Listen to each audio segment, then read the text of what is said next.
कुछ अनसुनी कुछ अनकही कहानियां।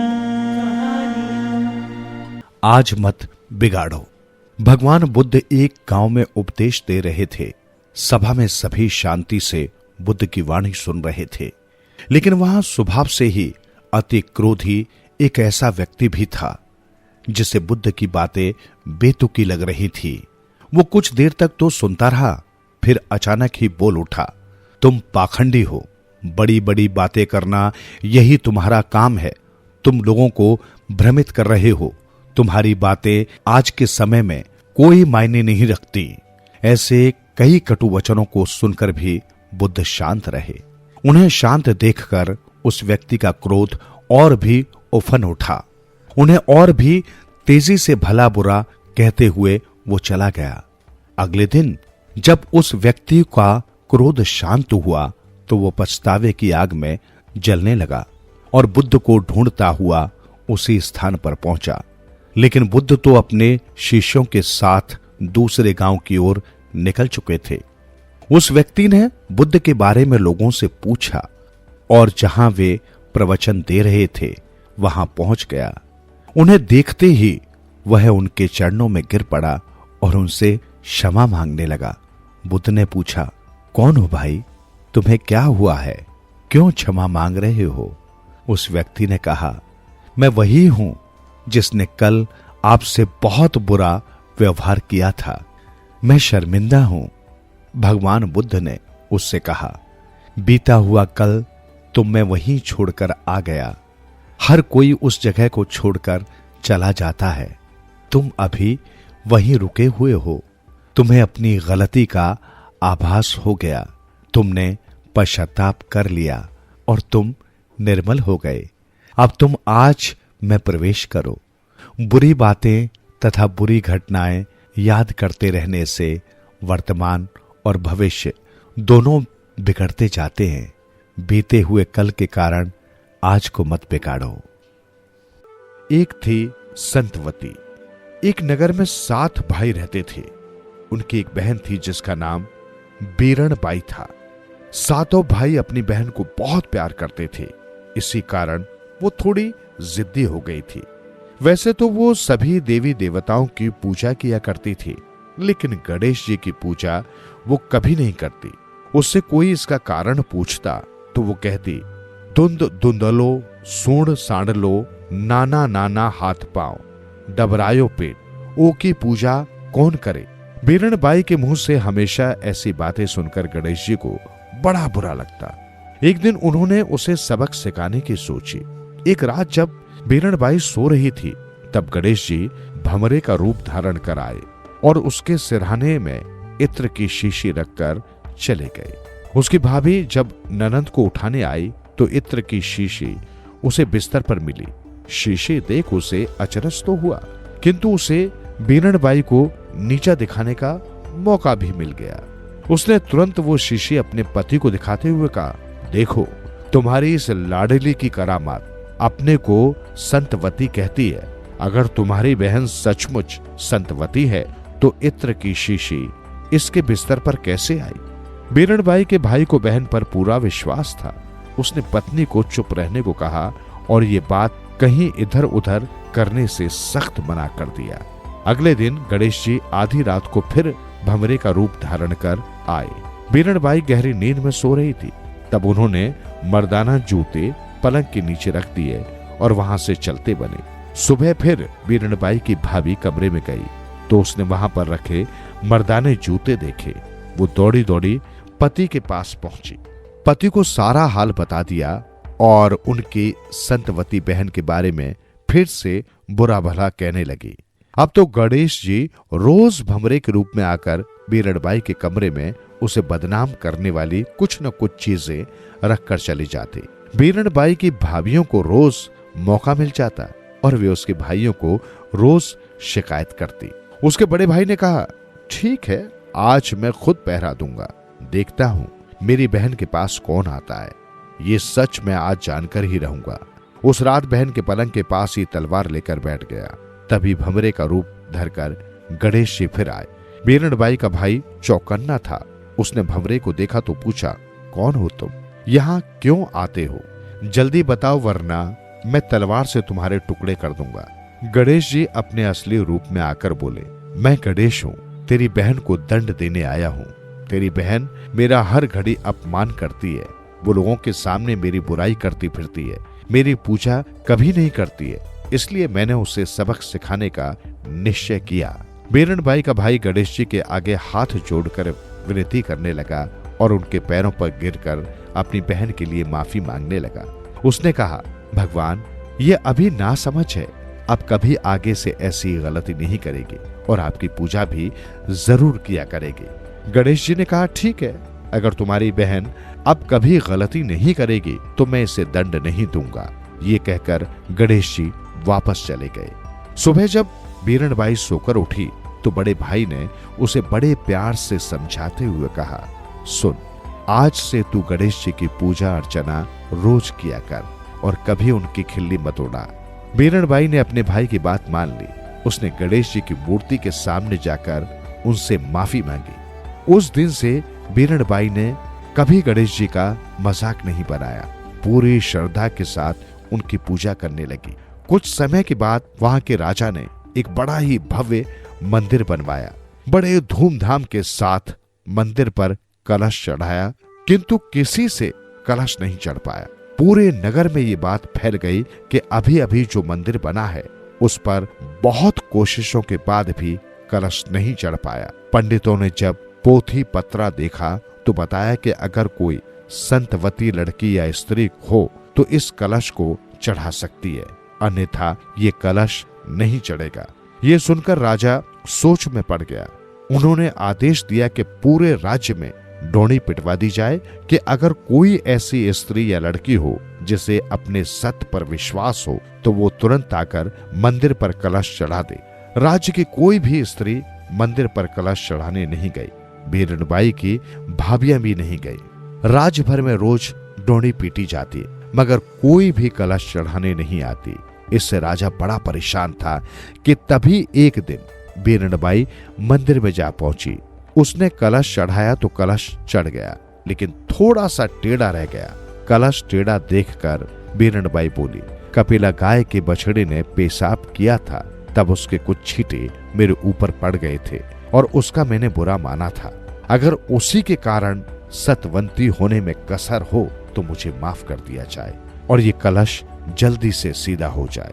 बीरनबाई के ये कहते ही उसी समय वो कलश सीधा हो गया। जब लोगों तक ये खबर पहुंची तो वे बीरनबाई की बड़ी इज्जत करने लगे। बीरनबाई की भौजाइयां भी अब उसे तंग नहीं करती। बीरनबाई अपने परिवार के साथ सुख से रहने लगी।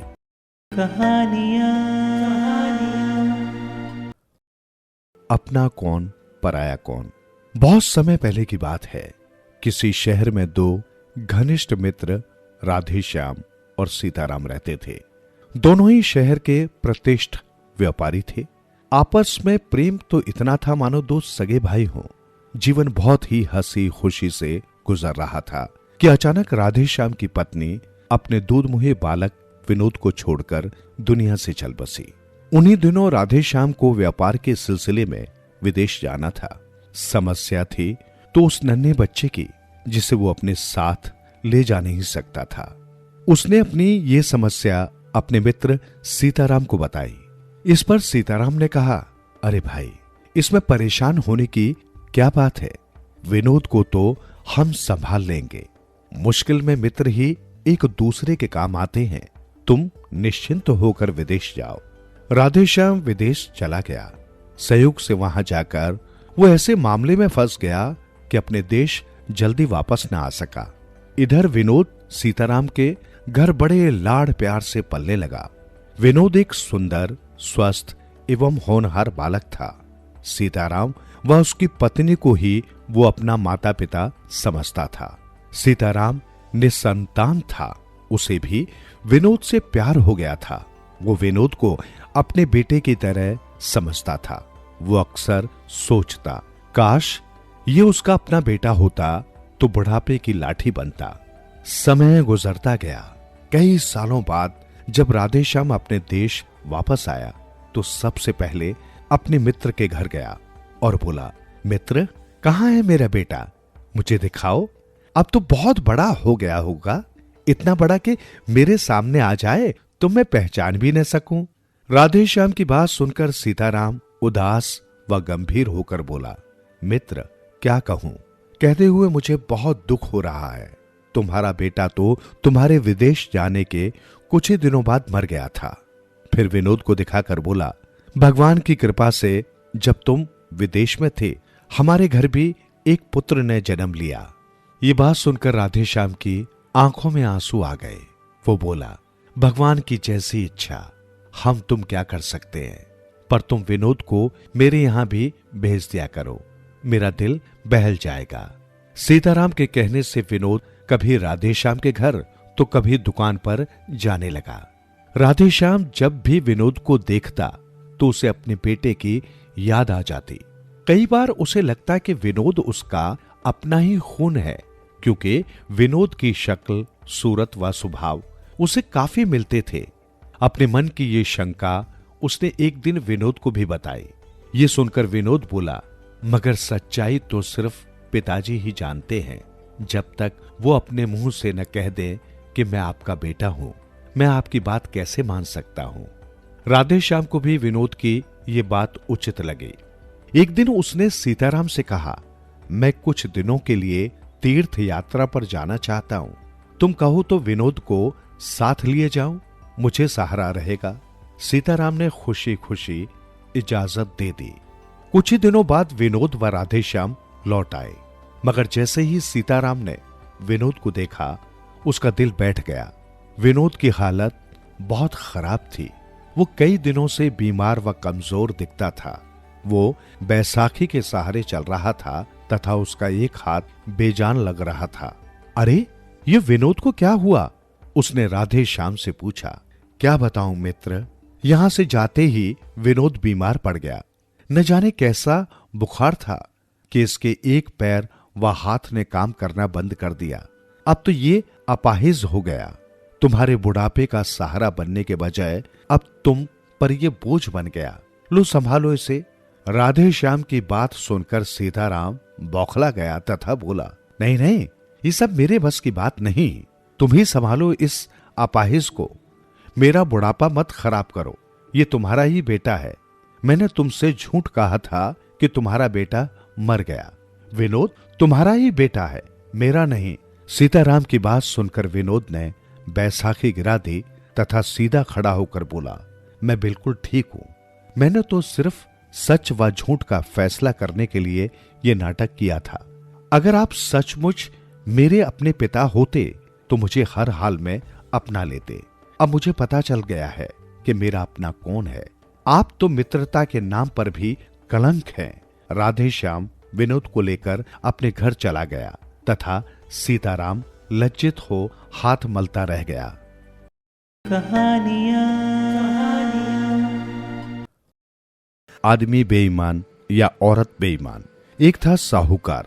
उसने एक तोता और एक मैना पाल रखी थी। एक दिन रात के समय एक चूहा तोते का पिंजरा कुरेदने लगा तो तोता मैना के पिंजरे की तरफ खिसका। तब मैना का पिंजरा हिल गया। मैना ने पूछा, कौन है वहां? मैं हूं तुम्हारा तोता मामा, मुझे काल दैत्य खाने आया है। तोते ने कहा, तुम्हें काले दैत्य खा जाए या यमदूत ले जाए, मुझे उससे कोई लेना देना नहीं है। मैना बुड़बुड़ाई, मैं तुम्हें अपने घर में इतनी सी भी जगह नहीं दूंगी। आदमी जात है तो मेहमान। अजी साहिबा, मैं आपके पांव पड़ता हूँ, मेहरबानी करके मुझे सिर्फ आज की रात के लिए अपने पिंजरे में जगह दे दो। चूहे ने मेरा एक पंख काट लिया है। तोते ने हाथ जोड़कर विनती की, तुम्हारा पंख कटे या तुम्हारी नाक, मुझे कोई फर्क नहीं पड़ता। मैना ने गुस्से में कहा, पिंजरे के अंदर जगह नहीं देनी है तो ठीक है, लेकिन मुझे तुम्हारे पिंजरे के ऊपर बैठने के लिए तो थोड़ी सी जगह दे दो। तोते ने एकदम गिड़गिड़ाकर कहा, वो नहीं होगा, तुम आदमी हो, तुम्हारे ऊपर ज्यादा मेहरबानी करना मूर्खता है। चलो चलो हटो यहाँ से। मैना ने तोता की मानो हजामत ही कर दी। तोते का बड़ा अपमान हुआ। वो बोला, ठीक है, कल बड़े दादा उठने पर मैं तुम्हें दिखाऊंगा कि आदमी बेईमान कि औरत बेईमान। तोता निराश होकर चूहे से अपना बचाव करने के लिए बगीचे के झुरमुटों की टहनियों में छिप गया। दूसरे दिन सुबह साहूकार उठकर जब बाहर बरामदे में आ गया तो तोता जल्दी जल्दी उड़कर उसके सामने जाकर खड़ा हो गया। बोला, बड़े दादाजी, मेरी बात को जरा सुनेंगे? उसने कल रात की पूरी कहानी बड़े दादाजी को बताई और उनसे विनती की, आप हम दोनों के पिंजरे ले जाकर कल पंचों की अदालत में टंगवाना। वहां मैं दिखाऊंगा उसे कि कौन बेईमान, आदमी या औरत। यदि आप ऐसा नहीं करेंगे तो मुझे आपका अमरूद नहीं चाहिए, मिर्ची नहीं चाहिए, पानी की एक बूंद भी नहीं चाहिए। मैं भूखा प्यासा मर जाऊंगा। तो साहूकार ने क्या किया कि तुरंत गांव के पंचों की अदालत बुलाई और उनके बीच में तोते और मैना के पिंजरे ले जाकर टांग दिए। तब तोते ने कहा, अजीब मैना मोहतरमा, आज इस सभा में मैं आदमी बेईमान या औरत बेईमान, इसका फैसला होना चाहिए। इसलिए तुम अपनी बात पहले सिद्ध करती हो कि मैं अपनी बात सच कर दूं। मैना ने कहा, मेरी बात रहने दो पीछे, पहले तुम ही रखो अपनी फरियाद। तो तोता अपनी बात पंचों के सामने रखने के लिए आगे बढ़ा। उसने कहा, एक था पति और उसकी एक पत्नी थी। तो एक दिन होता क्या है कि पत्नी मर जाती है। पति अपनी पत्नी से बेहद प्यार करता था। पत्नी के बगैर जीना वो सोच भी नहीं सकता था। उसने क्या किया कि पत्नी का शव पीठ पर उठाकर कोई उसको जिंदा कर दे, इस आशा से भूखा प्यासा कांटे पत्थरों पर चलकर इस गांव से उस गांव घूमता रहा। उसके पांव खून से लथपथ हो गए, उसका जिस्म भूखा प्यासा रहने से लकड़ी जैसा हो गया। लेकिन उसने अपना घूमना बंद नहीं किया। कोई वैद्य, कोई बाबा, कोई साधु, जिसकी भी उसे जानकारी मिलती थी, वो उसके यहाँ पत्नी का शव लेकर गया और उसकी जान वापस लाने के लिए उसके पांव पकड़कर गिड़गिड़ाया। वो बहुत घूमा लेकिन उसकी पत्नी को कोई जिंदा न कर सका। आखिर में उससे खबर मिली कि नदी के पार एक गांव है जहां एक बाबा जी रहते हैं। मृत को जीवित करने की सिद्धि उनको प्राप्त है। तो पति पत्नी का शव लेकर वहां गया। बाबा ने कुछ मंत्र बोलकर अपने कमंडल से 2 चम्मच पानी उसके मुंह में डाला तो उसकी पत्नी कुछ पल में जीवित होकर उठ गई। उसको जीवित देखकर पति को जो खुशी हुई वो शब्दों में वर्णन करना संभव नहीं है। तो पति ने उस बाबा के पैरों में गिरकर उन्हें नमस्कार किया, उनका आशीर्वाद लिया और वापस अपने घर आने के लिए निकला। तो रास्ते में नदी थी, उसे पार करने के लिए उसने एक कश्ती किराए पर ले ली। उसमें वो अपनी पत्नी को लेकर बैठ गया। वो इतने दिन तक कष्ट उठाता रहा था, वो बैठा नहीं, सोया नहीं था। कांटे पत्थरों पर चलकर उसके शरीर की चमड़ी निकल गई थी, लेकिन उसने उन पर ध्यान ही नहीं दिया था। आज उसकी पत्नी जीवित हो गई थी। वो बेहद खुश था। इसी खुशी से कश्ती में बैठने पर उसकी आंख लग गई। कुछ समय बाद कश्ती किनारे पर पहुंच गई। धीवर ने उसे सोया देखा तो जगाना ठीक नहीं समझा। उसने कश्ती किनारे लगा दी और वो स्वयं भी सो गया। उस किनारे पर एक छोटा सा घर था। उस घर की मंजिल पर एक आदमी रहता था। उस समय वो घर की खिड़की में खड़ा होकर नीचे देख रहा था। उसकी और कश्ती में बैठी पत्नी की नजर मिल गई तो दोनों तुरंत एक दूसरे के प्यार में पड़ गए। उस आदमी ने क्या किया कि तुरंत खिड़की से एक डोर नीचे कश्ती में लटका दी। पत्नी ने उसे पकड़ा और ऊपर उसके पास गई, लेकिन ऊपर जाने से पहले उसने एक ठोकर मारकर कश्ती को उलट दिया। उसका पति और वो धीवर नदी के पानी में डूबकर मर गए। तोते ने अपनी बात पंचों के सामने रख दी और कहा, पंच महोदय, मेरे साथ जो कुछ हुआ है वो बात उतनी बड़ी नहीं है, लेकिन अब मैंने जो कुछ आप लोगों को बताया है वो गौर करने की बात है। जिस औरत के लिए उसका पति खाना पीना सोना सब कुछ छोड़कर रात दिन गांव-गांव जंगल पर्वत घूमता रहा, कांटों से नुकीले पत्थरों पर चलकर जिसके जिस्म की चमड़ी निकल गई, खून बह गया, लेकिन जिसने उसकी परवाह नहीं की और पत्नी का शव पीठ पर उठाकर घूमता रहा, आखिर उसे जिंदा भी किया। उस औरत ने इतने अच्छे पति को पराया आदमी देखते ही उस पर मोहित होकर समुद्र में धकेलकर मार दिया और स्वयं उस आदमी का हाथ पकड़कर चली गई। इससे यही साबित होता है कि औरत जात बेईमान है।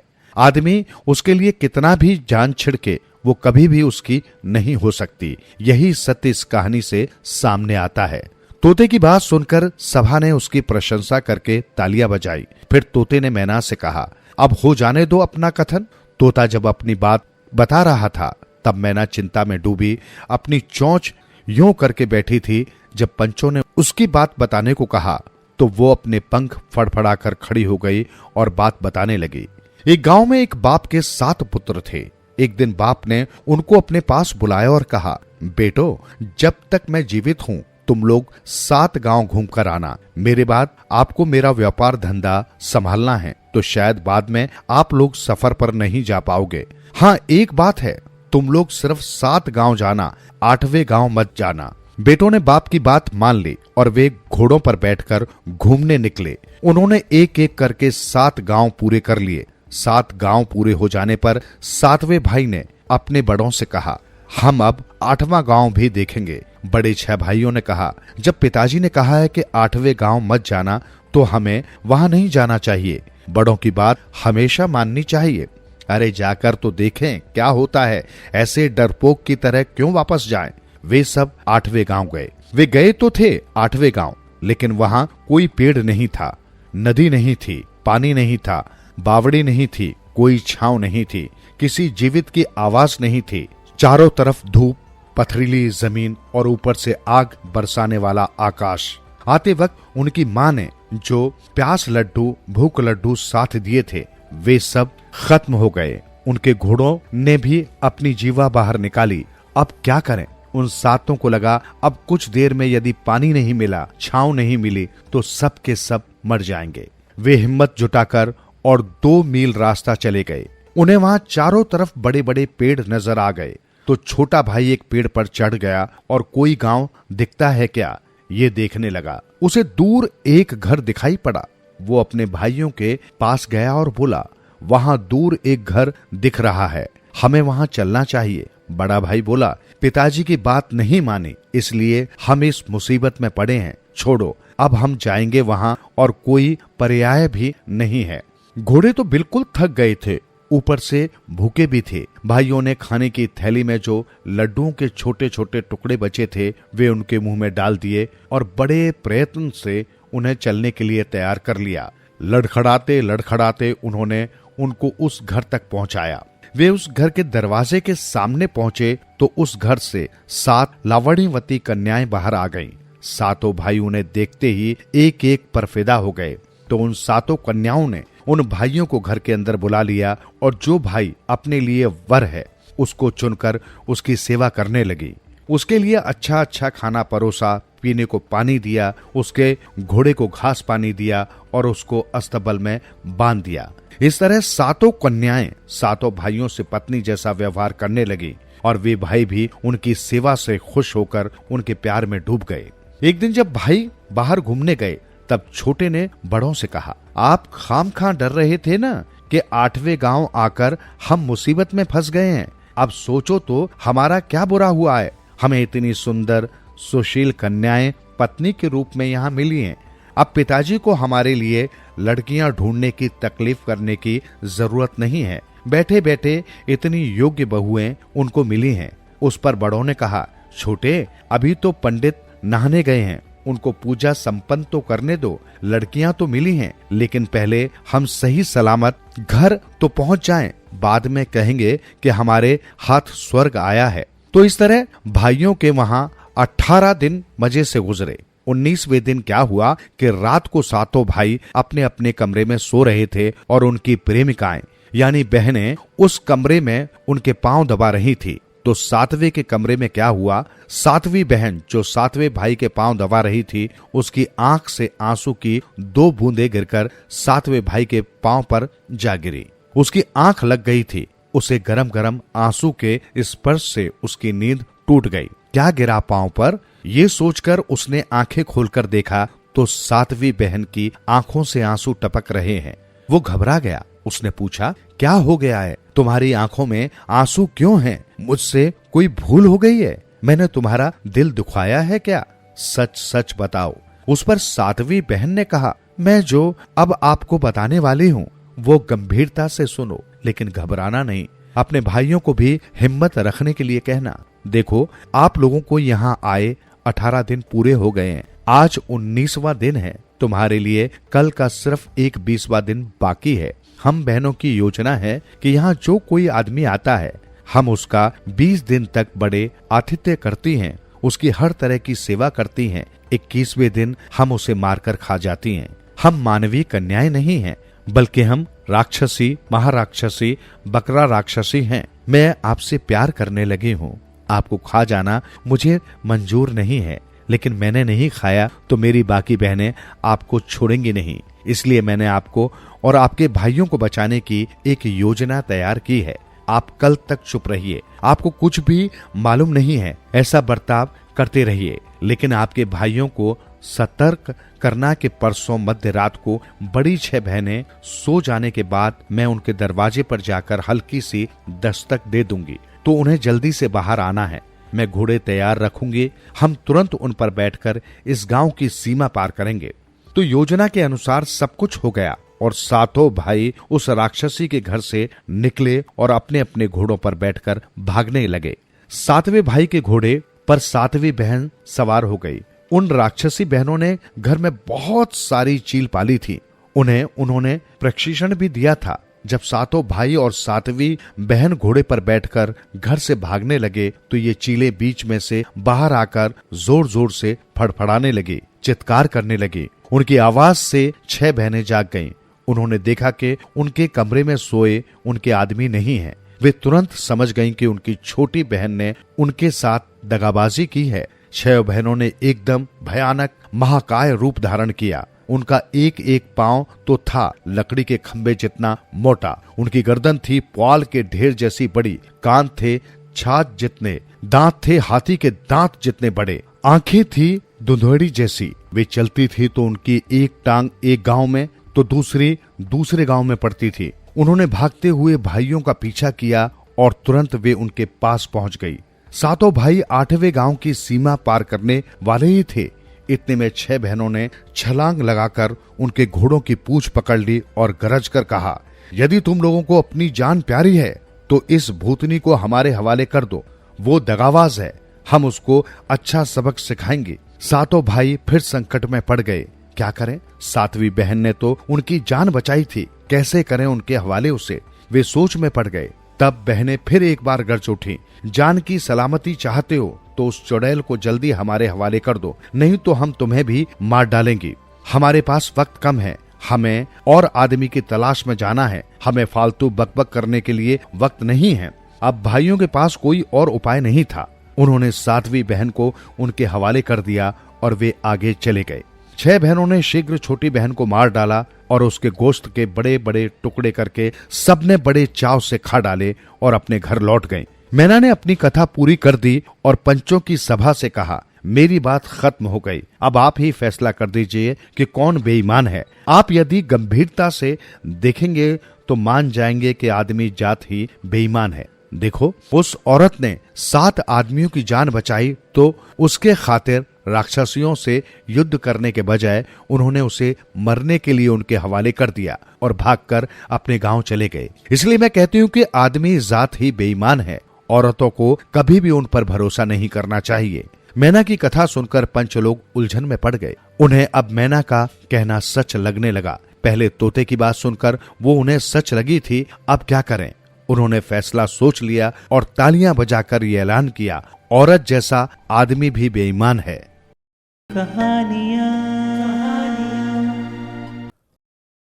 अनोखा दहेज। बहुत समय पहले की बात है। किसी नगर में शेर सिंह नामक एक बहादुर राजपूत रहता था।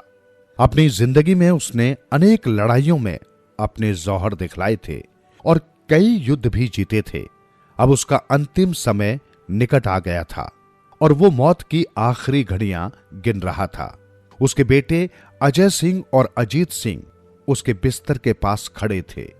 कुछ दिनों पश्चात शेर सिंह चल बसा। सारी जिम्मेदारी अजय सिंह के ऊपर आ गई। अजय सिंह अपने छोटे भाई अजीत सिंह को बहुत चाहता था। उसे अपने भाई पर गर्व था, मगर अजय की पत्नी अजीत को उतना पसंद नहीं करती थी। उसका विचार था कि अजीत को खेती के काम में अजय की मदद करनी चाहिए। वो सोचती थी कि सारा काम उसके पति को ही क्यों करना पड़े। एक दिन अजीत सिंह लौटकर घर आया और भाभी से खाना मांगने लगा। उसकी भाभी ने चिल्लाकर कहा, रसोई में जाकर निकाल क्यों नहीं लेते? तुम्हारे सारे काम मैं ही क्यों करती फिरूं? अजीत ने कुछ जवाब नहीं दिया। वो चुपचाप रसोई घर में गया और खाना निकालकर अकेले ही खाने बैठ गया। उस दिन उसकी भाभी ने उसके खाने में जानबूझकर नमक नहीं डाला था।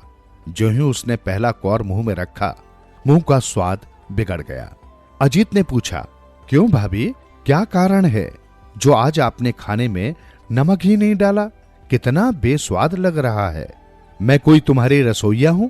अगर तुम्हें नमक डला हुआ सो स्वाद खाना चाहिए तो जाकर सांभर की राजकुमारी से शादी क्यों नहीं कर लेते? उसकी भाभी ने जवाब दिया। अजीत सिंह ने कहा, तो आप ये चाहती हैं? अच्छी बात है, मैं ऐसा ही करने जा रहा हूं। मैं सौगंध लेता हूं कि सांभर की राजकुमारी से शादी करने के बाद ही घर लौटूंगा। राजमहल में पहुंचकर उसने राजा से निवेदन किया, महाराज, मैं आपके दरबार में नौकरी करने आया हूं। राजा ने अजीत सिंह की ओर देखा। अजीत सुंदर, सुडौल और ताकतवर नवयुवक था। राजा को एक ही नजर में भा गया। अजीत के बोलने चालने का ढंग भी सभ्य और शिष्ट था। राजा ने उसे अपना अंगरक्षक नियुक्त कर लिया और रहने के लिए महल के पास ही एक मकान भी दे दिया। नौकरी पाकर अजीत बहुत प्रसन्न था। एक दिन सांभर का राजा ढेर सारे लोगों को साथ लेकर शिकार खेलने निकला।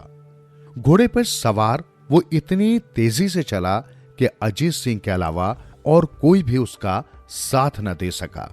राजा और अजीत तरह तरह के जानवरों का पीछा करते हुए जंगल में बहुत दूर निकल गए। अब तक राजा बहुत थक गया था। वो सुस्ताने के लिए एक पेड़ के नीचे बैठ गया। थोड़ी ही देर में उसे नींद आ गई। जंगल में बहुत ही खतरनाक जंगली जानवर थे, इसलिए अजीत सिंह तलवार म्यान से निकालकर राजा की पहरेदारी करने लगा। अचानक सामने की झाड़ियों में से एक चीता निकला। राजा की नींद खुल गई। वो उठकर बैठ ही रहा था कि चीते ने उसकी ओर छलांग लगा दी, मगर अजीत सिंह बला की फुर्ती से झपटा और चीते से भिड़ गया। दोनों जान की बाजी लगाकर लड़ने लगे। थोड़ी देर की भयानक लड़ाई के बाद अजीत सिंह ने चीते को मार गिराया, लेकिन उसके मरते ही खुद बेहोश होकर जमीन पर गिर पड़ा। कई दिन तक अजीत की हालत में कोई सुधार नहीं हुआ। लोग ये सोचने लगे कि वो बचेगा नहीं। राजा रानी उसे बहुत चाहने लगे थे। उन्हें अजीत सिंह की बड़ी चिंता थी। उनके अलावा राजकुमारी को भी उसकी उतनी ही फिक्र होने लगी थी, क्योंकि इतने दिनों में उसे भी अजीत से प्यार हो गया था। कुछ दिन बाद अजीत स्वस्थ हो गया। चारों ओर खुशी की लहर सी दौड़ गई। एक दिन राजा ने अजीत सिंह को अपने पास बुलाकर कहा, अजीत, मुझे बचाने के लिए तुमने अपनी जिंदगी की बाजी लगा दी। इसके लिए मैं तुम्हें किस तरह धन्यवाद दूं समझ में नहीं आता। अजीत ने जवाब दिया, महाराज, मैंने तो अपने कर्तव्य का निर्वाह किया है। मैं तो भविष्य में भी खुशी से ऐसा करने को तैयार हूं। अपने बहादुर अंगरक्षक की बात से राजा बहुत प्रसन्न हुआ।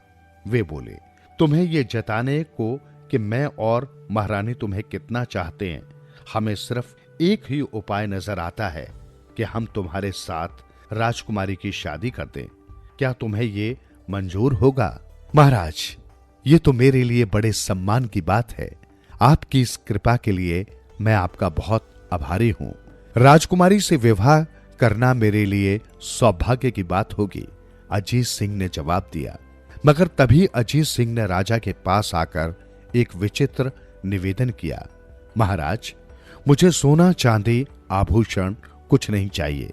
दहेज में मैं सिर्फ एक चीज चाहता हूं। क्या चीज चाहते हो? राजा ने चकित होकर पूछा। अजीत सिंह ने उत्तर दिया, महाराज, अगर आप मुझे सांभर नामक से लदे 100 ऊंट दहेज में दें तो आपका बड़ा ही आभार मानूंगा। इस अजीब मांग से राजा और रानी दोनों ही बड़े चकित हुए, परंतु जब अजीत सिंह ने नमक का ही दहेज लेने पर जोर दिया तो वे भी मान गए। अजीत सिंह को घर छोड़े कई वर्ष बीत चुके थे। जैसे ही अजय सिंह को पता लगा कि उसका छोटा भाई घर वापस आ रहा है, वैसे ही वो दौड़ा दौड़ा उससे मिलने पहुंचा। दोनों भाई गले मिले तो खुशी के कारण उनकी आंखें छलछला आई। इसके बाद अजीत अपनी दुल्हन को लेकर भाभी के पास आया। भाभी के पैर छूकर उसने कहा, ये मेरी पत्नी है, सांभर की राजकुमारी। ये घर के सारे कार्यों में आपकी सहायता करेगी। इसके अलावा दहेज में मुझे इतना नमक मिला है कि जीवन भर खत्म नहीं होगा। ये सुनकर अजीत की भाभी रोने लगी। उसे वर्षों पूर्व कही गई बात याद आ गई और उसे बहुत अफसोस था। उसने बड़े ही प्रेम से राजकुमारी बहू का स्वागत किया। उसे इस बात की प्रसन्नता थी कि जो कुछ भी हुआ उसका अंत भला ही हुआ। कहानियां अतिथि सत्कार का फल। माधवपुर नामक गांव में भोलाराम नामक एक किसान मजदूर रहता था। वो बड़ा गरीब था, लेकिन छल कपट से कोसों दूर। ईमानदारी परिश्रम की भावना उसमें कूट कूट कर भरी थी। हर रोज वो घर से निकलता और जो भी काम मिलता उसे मेहनत से करके जो भी मजदूरी मिलती उसे लाकर अपनी पत्नी के हाथ पर रख देता। उसकी इतनी कमाई तो थी नहीं कि दान पुण्य आदि कर सके। इसी कारण लोग उसे कंजूस, मुझी और स्वार्थी कहा करते थे। लेकिन भोलाराम कभी किसी की बात का बुरा मानकर उससे झगड़ा नहीं करता था। एक सुबह जैसे ही वो घर से काम की तलाश में निकला तो देखा कि गांव की चौपाल पर मुखिया जी और अन्य कई ग्रामवासी बैठे किसी गंभीर वार्तालाप में लीन हैं। कुछ लोग चौपाल के साथ ही लगे एक बड़े मैदान की सफाई आदि में लगे हुए थे। ये सब देखकर भोला को बहुत आश्चर्य हुआ। वो सोचने लगा, अवश्य ही कोई खास बात है जो सारा गांव यहाँ जमा है। चलकर मुखिया जी से मालूम करना चाहिए। यही सोचकर भोला मुखिया जी की ओर बढ़ गया। राम राम मुखिया जी। आओ आओ भोला। राम राम, मुखिया जी ने कहा और फिर अपने काम में लग गया। हाँ तो चमनलाल, तुम्हारे नाम से 20 आदमी लिखूं ना? हाँ मुखिया जी, मेरे नाम में 51 आदमी लिखिए मुखिया जी। एक अन्य व्यक्ति बोला, हे प्रभु, ये सब क्या हो रहा है? ये लिखा पढ़ी किस बात की हो रही है? भोला सोचने लगा। उधर मुखिया जी अपने कार्य में व्यस्त थे। भाई सीताराम, पंडाल का काम तो तुम्हारे जिम्मे है ना? हाँ मुखिया जी। और भाई राम प्रसाद, तुम क्या चाहते हो? मुखिया जी, मैं तो 10-12 संतों का ही बाहर सहन कर पाऊंगा। ठीक है, मैं तुम्हारे नाम में 10 संत लिख देता हूँ। भोला की उत्सुकता बढ़ती ही जा रही थी। अतः मौका देखकर उसने मुखिया जी से पूछ ही लिया, मुखिया जी, ये कैसी लिखा पढ़ी हो रही है? अरे भोला, तुम्हें नहीं मालूम? रात हमने गांव में ढिंडोरा पिटवाया था। कैसा ढिंडोरा मुखिया जी? भोला उलझन में पड़ गया। मुझे तो सचमुच कुछ नहीं मालूम। देखो भाई, हमारे गांव में एक पहुंचे हुए सिद्ध महात्मा अपने 1000 चेलों के साथ आ रहे हैं। अपनी तीर्थ यात्रा के चलते वे सब एक दिन हमारे गांव में भी रुकेंगे। उन्हीं के आदर सत्कार के लिए ये सब हो रहा है। पूरे गांव वासियों पर हमने उनके ठहरने की व्यवस्था और खान पान का जिम्मा डाला है। जिसकी जितनी श्रद्धा है वो उतने ही संतों को भोजन कराने के लिए नाम लिखवा रहा है। ये तो हमारे गांव का सौभाग्य है मुखिया जी कि कोई सिद्ध महात्मा हमारे गांव में पधार रहे हैं। अब तुम बताओ कि तुम्हारे नाम से कितने संतों का भोजन लिख दूं?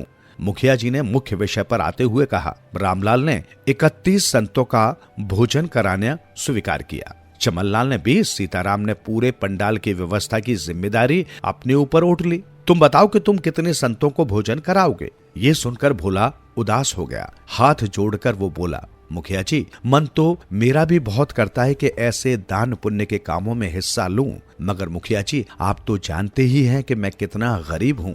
मेरी तो जमीन भी पिछले कई सालों से साहूकार के पास गिरवी रखी है और आजकल तो अपने बच्चों का पेट भी मैं सही ढंग से नहीं भर पा रहा हूँ। भोला की बातें सुनकर मुखिया के चेहरे पर नागवारी के चिन्ह उभर आए। वो बोला, भोला, क्या तुम जानना चाहते हो कि तुम गरीब क्यों हो? क्या तुमने कभी सोचा है कि दिन रात मेहनत करने के बाद भी न तुम 2 पैसे बचा पाते हो और न ढंग से खा पी सकते हो? सोचना क्या है मुखिया जी, ये तो सब मेरी बदनसीबी है जो रात दिन मेहनत करने के बावजूद भी न अच्छा खा सकता हूँ न पहन ओढ़ सकता हूँ। रुआसा सा होकर भोला बोला, मुझे तो इस गरीबी ने जकड़ा हुआ है मुखिया जी। ये बदनसीबी नहीं है भोला, सच बात तो ये है कि स्वार्थी इंसान कभी सुखी नहीं रह सकता। मुझे ये कहने में कोई गुरेज नहीं कि तुम स्वार्थी हो। स्वार्थी और मैं? बोला कांप उठा ये सोचकर कि मुखिया जी उसे कितना घटिया समझते हैं। ये आप क्या कह रहे हैं मुखिया जी? स्वार्थी इंसान तो वो होता है जो अपने भले के लिए किसी का बुरा करे। मैंने तो आज तक किसी का भी बुरा नहीं किया। किसी का बुरा करके अपना भला करने वाला ही स्वार्थी नहीं होता भोला। स्वार्थी वो भी होता है जो केवल अपने ही विषय में सोचता है। तुम हमेशा अपने विषय में या अपने परिवार के विषय में ही सोचते हो। दान पुण्य या परिहित का तो ख्याल भी कभी तुम्हारे मन में नहीं आता। तुम्हारी बला से गांव में कोई मरे या जिए। भोला को ऐसा लगा जैसे किसी ने उसे भरे बाजार में नंगा कर दिया हो। वहां गांव के दूसरे लोग भी खड़े थे। सभी भोला को अजीब सी नजरों से देख रहे थे। अपमानित सा होकर भोला बोला, आप ठीक कहते हैं मुखिया जी। सचमुच ही मैं अपने और अपने परिवार के अलावा किसी के विषय में कभी नहीं सोचता। शायद यही कारण है कि ईश्वर ने मुझे दुखी रखा हुआ है। मैं आज से ही अपनी इस भूल को सुधारता हूँ मुखिया जी। अधिक तो मैं नहीं कर पाऊंगा, किंतु एक संत का खाना आप मेरे नाम से अवश्य लिख लें। भले ही मुझे खुद भूखा रहना पड़े, लेकिन अतिथि का सत्कार अवश्य करूंगा। अरे अरे साहूकार जी आ गए, साहूकार जी आ गए, हटो हटो। तभी वहां हलचल सी मच गई। भीड़ ने भोला को एक ओर धकेल दिया। मुखिया जी भी साहूकार के सत्कार के लिए उठ खड़े हुए। आइए आइए सेठ जी। मुखिया जी, आपने संतों को घर घर क्यों बांट दिया? इतने संत महात्माओं को तो सेठ बद्री प्रसाद अकेला ही भोजन करा सकता है। आप ठीक कहते हैं सेठ जी, मगर ये बात तो न्याय संगत नहीं होगी ना। कल रात पंचायत ने यही निर्णय लिया है कि थोड़ा थोड़ा पुण्य सभी गांव वाले कमाएं। भाई मुखिया जी, अगर पंचायत का यही फैसला है तो हमें भी पंचायत का फैसला मानना पड़ेगा। अगर आप ऐसा करें कि अब जितने भी संत बाकी बचे हैं उन सब का भोजन आप हमारे नाम लिख दें। ठीक है सेठ जी। मुखिया को सेठ बद्री प्रसाद की बात स्वीकार करनी ही पड़ी। भोला एक तरफ अकेला खड़ा था। अब किसी का भी ध्यान उसकी ओर नहीं था। इस भीड़ में न जाने क्यों वो अपने आप को अपमानित सा महसूस कर रहा था। सब जगह पैसे वालों की ही पूछ है। वो सोचने लगा, काश मैं भी अमीर होता। खैर, ईश्वर के घर देर है अंधेर नहीं। मैं अभी जाकर अपनी पत्नी को सारी बात बताता हूँ ताकि वो कल एक संत का भोजन बनाने की व्यवस्था करे। संत की सेवा में कोई कमी नहीं आनी चाहिए। इसके लिए भले ही मुझे कितनी भी मेहनत क्यों न करनी पड़े। यही सब सोचता भोलाराम अपने घर की ओर चल दिया। उसकी पत्नी घर के आंगन में बैठी एक पुराना सा वस्त्र सी रही थी। भोला को वापस आया देखकर वो चौंक पड़ी और बोली, क्यों जी, आज आप वापस कैसे आ गए? काम पर नहीं गए क्या, या कोई काम धंधा मिला ही नहीं? नहीं भगवान, भगवान न करे कि आज मुझे कोई काम धंधा न मिले। अभी तो मैं कोई काम ढूंढने गया ही नहीं। उसकी पत्नी लक्ष्मी की आंखों में हैरानी के भाव बढ़ते ही जा रहे थे। क्यों जी, क्या आज काम धंधे पर जाने का मन नहीं है? अगर ऐसा है तो आज रात हम लोग खाएंगे क्या? घर में तो अन्न का एक दाना भी नहीं है। भगवान पर भरोसा रख, भगवान सब ठीक हो जाएगा। पहले तू मुझे ये बता कि कल गांव में कोई मुनादी हुई थी क्या? हाँ जी, मुनादी वाला कह रहा था कि गांव में कुछ संत आने वाले हैं। उनकी खातिर के लिए पूरे गांव को आगे आना होगा। आज सुबह सभी मर्दों को मुखिया जी ने चौपाल पर बुलाया है, मगर तूने मुझे तो बताया ही नहीं। आपको बताकर क्या करती जी? इतना तो कमा नहीं पाते कि घर का ही गुजारा हो सके। फिर ये दान पुण्य कैसे होगा? पगली, हम इसलिए दुखी रहते हैं कि सदा अपना ही अपना सोचते हैं। इंसान के मन में अगर दान पुण्य की भावना हो तो ऊपर वाला खुद ही कोई न कोई रास्ता निकाल देता है। देख, स्वामी जी के साथ गांव में 1000 संत आ रहे हैं। गांव में जिसकी जितनी श्रद्धा है वो उतने ही संतों को भोजन कराएगा। किसी ने 10 संत खिलवाए हैं, किसी ने 20। मैं भी एक संत अपने जिम्मे ओट आया हूँ। आज मैं जी तोड़ मेहनत करूंगा और हम संत जी के भोजन की व्यवस्था करेंगे। खुद भूखे रह लेंगे मगर अतिथि को भूखा नहीं रखेंगे। ठीक है, अगर आपकी यही इच्छा है तो ऐसा ही सही। अब आप अकेले मजदूरी पर नहीं जाएंगे, मैं भी आपके साथ चलूंगी। हम मेहमान की सेवा में कोई कोर कसर नहीं उठाएंगे। मुझे तुझसे ऐसी ही उम्मीद थी भगवान, खुश होकर बोला भोला। भगवान हमारी इज्जत रखेंगे। भोला न जाने क्यों अब अपने आप को काफी हल्का महसूस कर रहा था। उसे लग रहा था मानो एक नई शक्ति उसमें भर गई हो, एक नई उमंग, एक नया उत्साह और ढेर सारा आत्मविश्वास उसमें भर गया था। और फिर कुछ ही देर बाद दोनों पति पत्नी घर से निकल पड़े। मन ही मन भगवान से प्रार्थना करते हुए वे दोनों कह रहे थे कि हे प्रभु, आज हमें कोई अच्छी सी मजदूरी दिलाना ताकि अपने घर आने वाले संत का यथासंभव सत्कार कर सकें और गांव वालों के सामने हमारी इज्जत बनी रहे। इंसान चाहे गरीब हो या अमीर, उसे अपनी इज्जत का बहुत ख्याल होता है। अपने ही विचारों में खोए वे दोनों चले जा रहे थे कि गांव के महाजन की आवाज उनके कानों में पड़ी। अरे भोला, रुकना तो। भोला और उसकी पत्नी ठिठक गए। कुछ ही पलों बाद महाजन घर के द्वार पर प्रकट हुआ और बोला, अरे भोला, कहाँ जा रहे हो भाई? काम की तलाश में जा रहा हूँ साहूकार जी। अरे भाई, बहुत दिन हो गए, तुमने हमारा कर्ज नहीं चुकाया। अब तो तुम्हारी जमीन से इतना भी अनाज नहीं मिलता कि ब्याज की रकम भी पूरी हो सके। झूठा कहीं का, जो खेत के साथ साथ बैल भी हत्या लिए तब भी इसका पेट नहीं भरा। मन ही मन भोला ने कहा, मगर प्रत्यक्ष में बोला, सेठ जी आप चिंता न करें, ईश्वर ने चाहा तो मैं शीघ्र ही आपकी पाई पाई चुका दूंगा। क्या आपने ये कहने के लिए मुझे रोका था? अरे नहीं भाई, खींच से निपोड़ते हुए साहूकार बोला, तुम्हें तो मैंने इसलिए रोका है कि कल मेरे घर कुछ मेहमान आ रहे हैं और घर में ईंधन नहीं है। यदि तुम लकड़ियां काट दो तो मैं तुम्हें मुंह मांगी मजदूरी दूंगा। क्या लकड़ियां जंगल से लानी होंगी? नहीं, लकड़ियों के गट्ठे हैं, उन्हें काटकर जलाने लायक छोटा करना है। बोलो, करोगे ये काम? जरूर करूंगा महाजन जी, आप क्यों चिंता करते हैं, लेकिन सारी की सारी लकड़ियां आज शाम तक कट जानी चाहिए। कट जाएंगी साहूकार जी, अवश्य कट जाएंगी, भोला ने कहा। और ये सोचकर मन ही मन खुश हो उठा कि चलो गांव में ही काम मिल गया, अब गांव भटकना भी नहीं पड़ेगा। कुछ भी हो, महाजन कंजूस नहीं है, मजदूरी भी अच्छी देगा। इन पैसों से मैं संत जी का अच्छा आदर सत्कार कर सकूंगा। ठीक है भोला, तुम मकान के पिछवाड़े आ जाओ और लकड़ियां देख लो। भोला ने मकान के पिछवाड़े जाकर देखा, लकड़ियों का एक बड़ा ढेर उसके सामने लगा हुआ था। साहूकार जी, क्या ये सब लकड़ियां काटनी है? हाँ भोला मन ही मन सोचने लगा, ये तो बहुत सारी लकड़ियां हैं। जी तोड़ मेहनत के बावजूद भी वो उन्हें शायद ही शाम तक काट पाए, मगर मजबूरी थी, शाम तक उसे वो लकड़ियां काटनी ही थी, क्योंकि कल घर पर अतिथि सत्कार करना था और घर में अन्न का एक दाना भी नहीं था। खैर, भगवान का नाम लेकर भोला ने कुल्हाड़ी उठा ली। अपनी पत्नी को उसने वापस घर भेज दिया, क्योंकि जो काम उसे मिला था उसमें उसकी पत्नी कोई हाथ नहीं बटा सकती थी। भोला ने लकड़ी काटनी शुरू की तो फिर शाम तक काटता ही चला गया। शाम होते होते लकड़ियों का ढेर लग गया, मगर लकड़ियां अभी भी बाकी थी। इतने कठोर परिश्रम से भोला की बुरी हालत हो गई थी। शरीर पसीने से तरबतर हो गया था, उसकी नस नस दुखने लगी थी। ऐसा लगता था जैसे उसके शरीर में जान ही नहीं बची हो।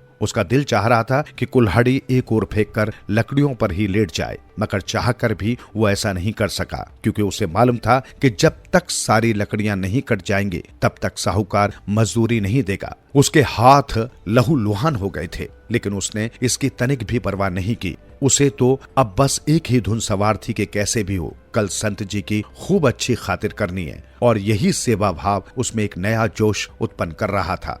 लकड़ियां काटते काटते अंधेरा घिर आया, मगर भोला जी जान से लकड़ियां काटने में व्यस्त था। एक ओर खड़ा साहूकार प्रशंसा भरी नजरों से उसे देख रहा था। अंत में भोला ने सभी लकड़ियां काट डाली। एक नजर उसने साहूकार पर डाली, फिर कुल्हाड़ी एक ओर फेंककर लकड़ियों पर ढेर हो गया। अब उसके शरीर में इतनी जान भी नहीं बची थी कि वो अपने पैरों पर खड़ा हो पाता। हे भगवान, शक्ति दो, उसके मुंह से ये शब्द निकले और फिर देखते ही देखते वो बेहोश हो गया। साहूकार के मन में उसके प्रति दया के भाव उभर आए। उसने उसके चेहरे पर ठंडा पानी डाला तो कुछ ही देर बाद भोला को होश आ गया। भोला, तुम सचमुच बहुत मेहनती हो। तुमने 5 आदमियों का काम अकेले ही कर दिखाया। मैं तुमसे बहुत खुश हूँ, और मजदूरी भी मैं तुम्हें 5 आदमियों जितनी ही दूंगा, ताकि कल तुम अपने अतिथि का उचित आदर सत्कार कर सको। कहकर साहूकार मकान के भीतर चला गया।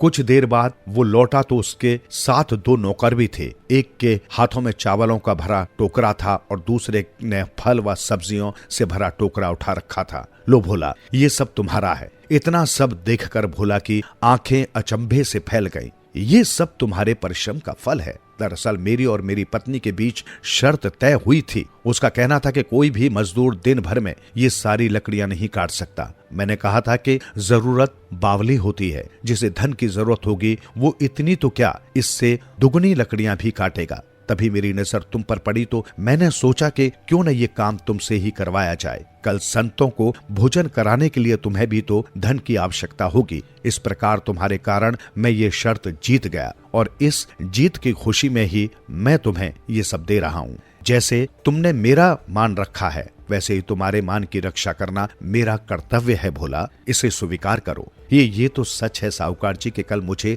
अतिथि सत्कार करना है, और मैं घर से यही सोचकर चला था कि जी तोड़ मेहनत करके अधिक से अधिक धन कमाऊंगा, और जी तोड़ मेहनत मैंने की भी, मगर ये तो उससे भी अधिक है। कुछ भी अधिक नहीं है भोला। समझ लो कि ये सब उस अतिथि के नसीब का है जो कल तुम्हारे घर आने वाला है।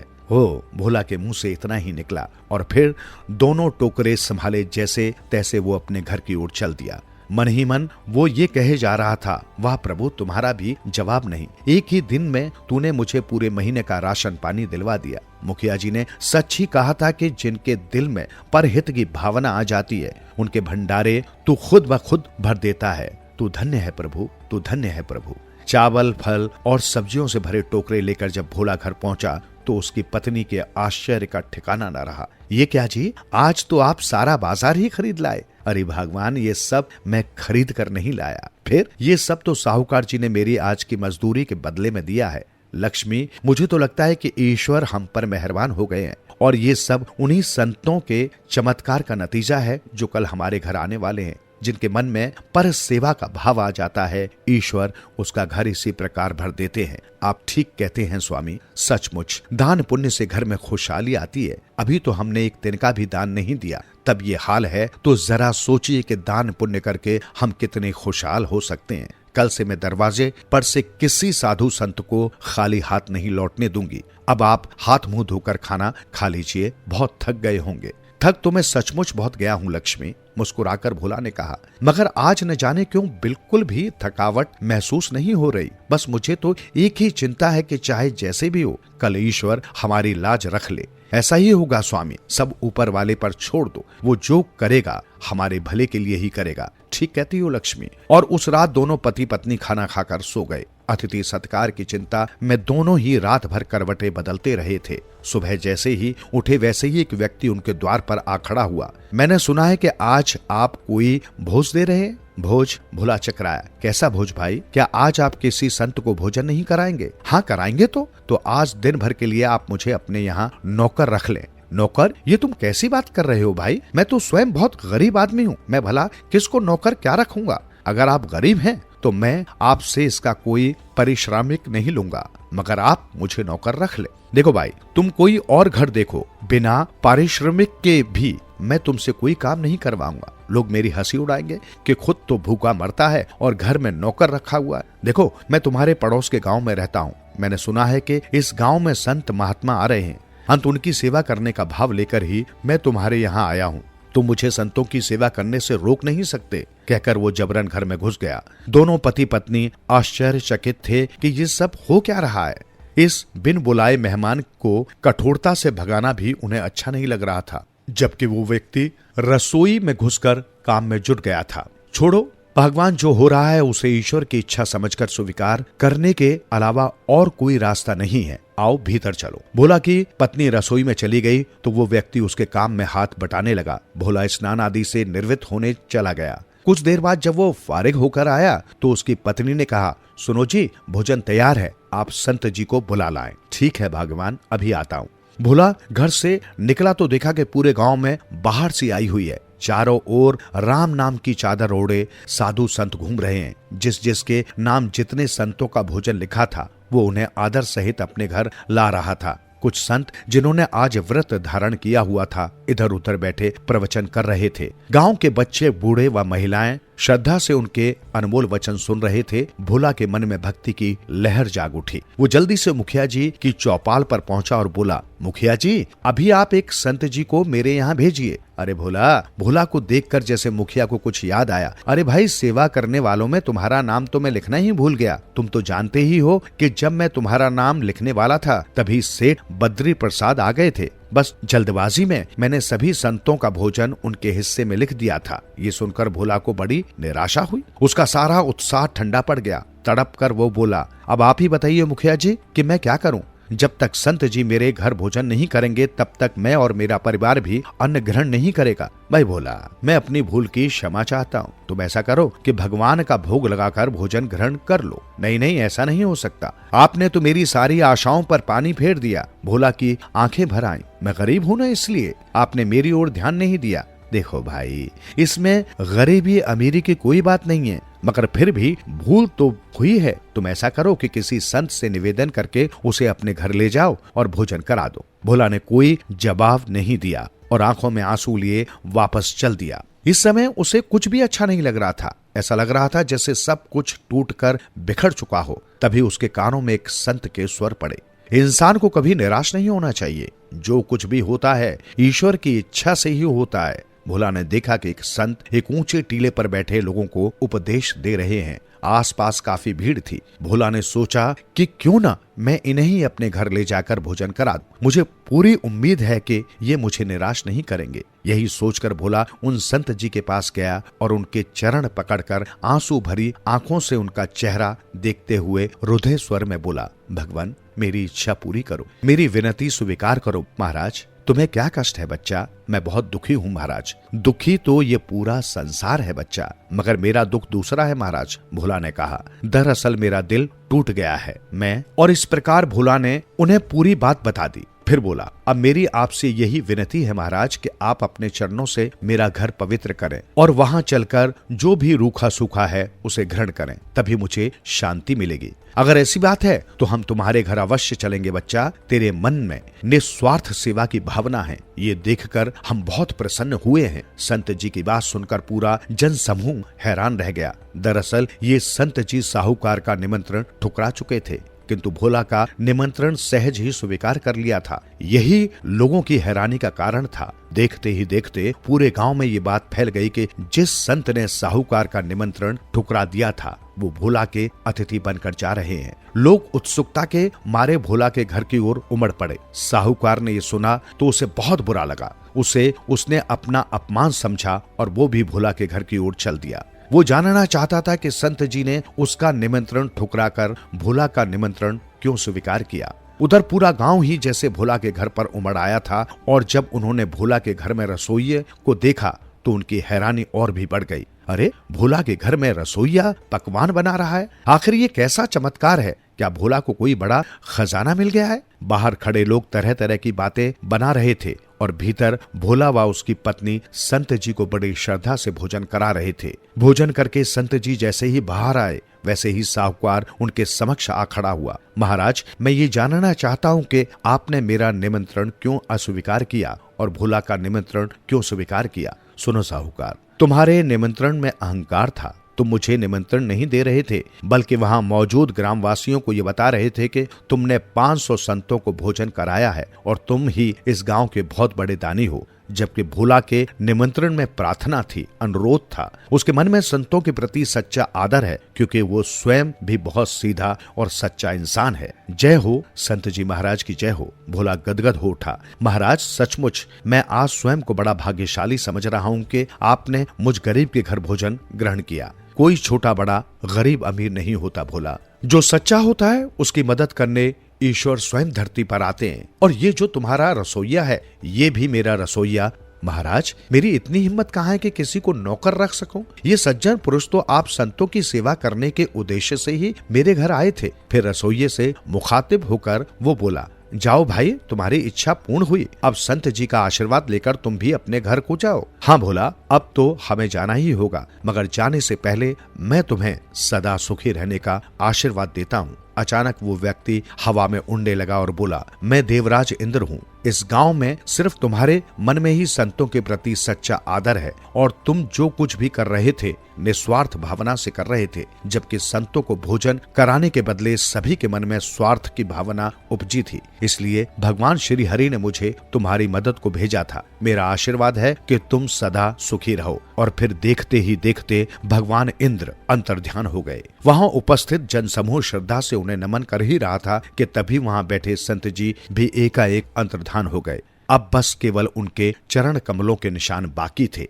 तभी लोग भाव विभोर होकर बोल उठे, भगवान श्री हरि की जय, देवराज इंद्र की जय। भोला के घर भोजन करने वाले स्वयं भगवान श्री हरि थे। ये जानकर भोला और उसकी पत्नी की आंखों में खुशी के आंसू झिलमिलाने लगे।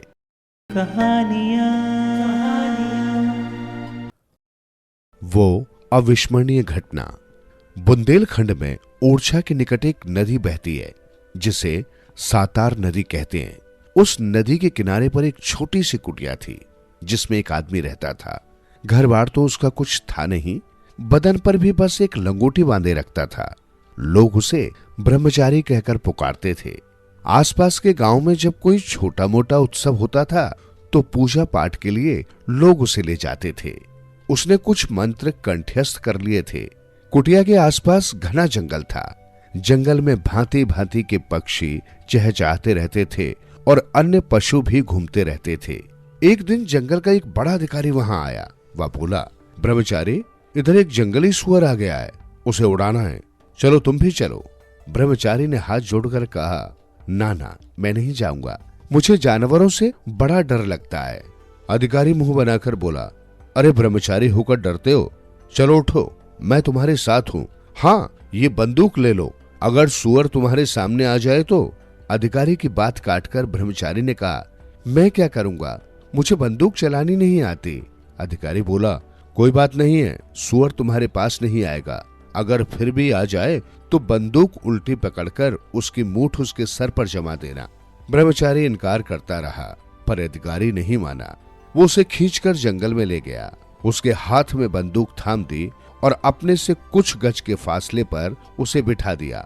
हांका हुआ सुअर झाड़ियों के बीच से दौड़ता हुआ आगे आया।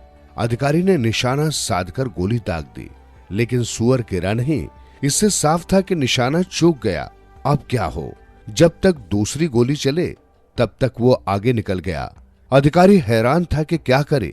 अचानक उसे गोली की आवाज सुनाई दी और उसने देखा कि सुअर कुलांट खाकर धरती पर चित गिर गया है और झटपटा रहा है। अधिकारी ने पास जाकर देखा तो भौचक्का रह गया। गोली सुअर के ठीक मर्म स्थल पर लगी थी। अधिकारी को देखकर ब्रह्मचारी वहां आ गया। अधिकारी ने उसकी ओर कड़ी निगाह से देखा तो वो बोला, ये क्या हो गया? सुअर जैसे ही मेरे आगे आया मेरी तो जान ही सूख गई, हाथ कांपने लगे और अचानक घोड़ा दब गया। अधिकारी ने कहा, मुझे बनाने की कोशिश मत करो, सच सच बताओ तुम कौन हो? तुम अव्वल दर्जे के निशानेबाज हो।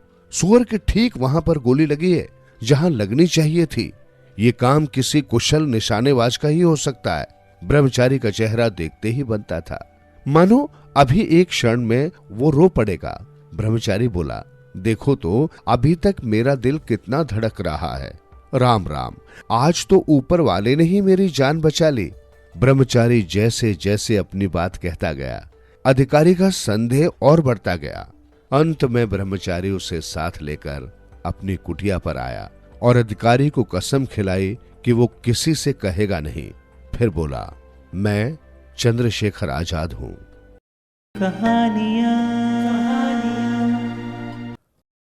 बाला लखंदर। एक राजा के जो भी संतान होती थी वो मर जाती थी। राजा रानी बहुत दुखी थे। एक ज्योतिषी आए, उन्होंने बताया कि आपके घर में कोई नागिन है जो बच्चों को खा जाती है। कई बच्चों के मरने के बाद एक पुत्र रानी के गर्भ में आया तो कड़ी सुरक्षा की व्यवस्था कर दी गई।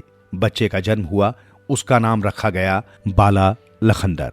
राजा रानी ने तमाम तरह के पूजा पाठ किए, दान दक्षिणा भी दी। ज्योतिष ने कहा कि लोहे का महल बनवाइए जिसमें चींटी भी न घुस सके, और ऐसे महल के भीतर महल बनाते हुए 7 महल बनवाइए और सबसे भीतर वाले महल में बाला लखंदर को रखा जाए। उनको जो खाना दिया जाए उसको पहले कोई चख ले। उसका बिछौना रोज झाड़कर अच्छी तरह देखभाल कर बिछाया जाए। उनके खेलने का इंतजाम महल के भीतर ही हो। और भी तरह तरह के उपाय बताए जिसका सावधानी से पालन किया गया, और इसी तरह बाल लखंदर का पालन पोषण होने लगा। राजा की एक बहन थी, उसका नाम था पिसहारी। वही भाई के बच्चों को मार डाला करती थी। वही नागिन थी जो वेश बदलने की कला जानती थी। जब बाला लखंदर को किसी भी तरीके से नहीं मार सकी तो उसने महल बनाने वाले लोहार के पास जाकर कहा कि तुम्हें मुंह मांगा इनाम दूंगी, एक जगह पतला सा सुराख बना दो। जब लोहार ने मना कर दिया तब वो दूसरे लोहार के पास गई और उसे किसी बहाने से वहां से हटाकर कहीं भेज दिया। वहां दीवार मुलायम थी तो उसने स्वयं सुई से छेद कर छेद बना दिया और उस जगह एक निशान बना दिया। जब कारीगर लौटकर आया तो उसने निशान देखते ही समझ लिया कि मुझे जानबूझकर यहां से हटाया गया था। बिसहारी के वहां से जाते ही उसने वो निशान मिटा दिया। दूसरे दिन जब बिसहारी निशान ढूंढकर उस छेद के रास्ते अंदर जाने के लिए वहां पहुंची तो निशान कहीं नहीं मिला। इससे वो उस छेद को नहीं पा सकी। इस प्रकार बाला लखंदर धीरे धीरे 12 साल का हो गया तो राजा से ज्योतिषी ने कहा कि इसके लिए ऐसी कन्या तलाशिए जिसके भाग्य में अक्षय सौभाग्य लिखा हो। तमाम लड़कियों की जन्म पत्री आने लगी। ज्योतिषी उसमें से ग्रह दशा देखकर चुनाव करने लगे। एक कन्या की कुंडली में अक्षय सौभाग्य का योग था, उसी कन्या से विवाह करने का सुझाव दिया। राजा ने धूमधाम से बारात सजाने की तैयारी की। बिसारी बोली कि मैं भी बारात में चलूंगी अपने भतीजे का विवाह देखने। राजा को ज्योतिषी ने कहा कि आप कह दीजिए कि स्त्रियां बारात में नहीं जाएंगी। जब बिसारी ने घोड़े का रूप धारण कर लिया और सजा सजाया घोड़ा बनकर वर को बैठाने के लिए सामने खड़ी हो गई, ज्योतिषी ने कहा, महाराज इस घोड़े पर आप बैठिए, दूल्हा पालकी में जाएगा। राजा जैसे ही घोड़े पर सवार हुआ, घोड़ा अंतर्धान हो गया और राजा गिरते गिरते बचा। थोड़ी देर में बिसारी हाथी बनकर सामने आ गई। सबने कहा, बहुत शानदार हाथी है, दूल्हे के लायक। पर ज्योतिषी ने कहा कि नहीं राजा साहब, इस पर भी बैठकर आप आजमा लीजिए। राजा हाथी पर बैठने को हुए तो हाथी गायब हो गया। फिर वो पालकी बनकर आई। ज्योतिषी ने विचार कर बताया कि ये पालकी टूटी है, इस पर दूल्हा नहीं जाएगा। फिर एक चारों तरफ से बंद पालकी में दूल्हे को बैठाया गया। पूरी सावधानी से बारात ले जाई गई। वहां भी बिसरी तरह तरह के छल करके बाल लखंदर को मारने का प्रयास करती रही, पर ज्योतिषी के बताए अनुसार राजा व्यवस्था करता रहा। शादी हो गई तो दूल्हा दुल्हन को कोहबर में ले जाया गया।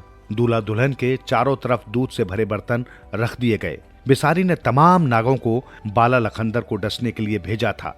सब आए और दूध पी पी कर लौट गए।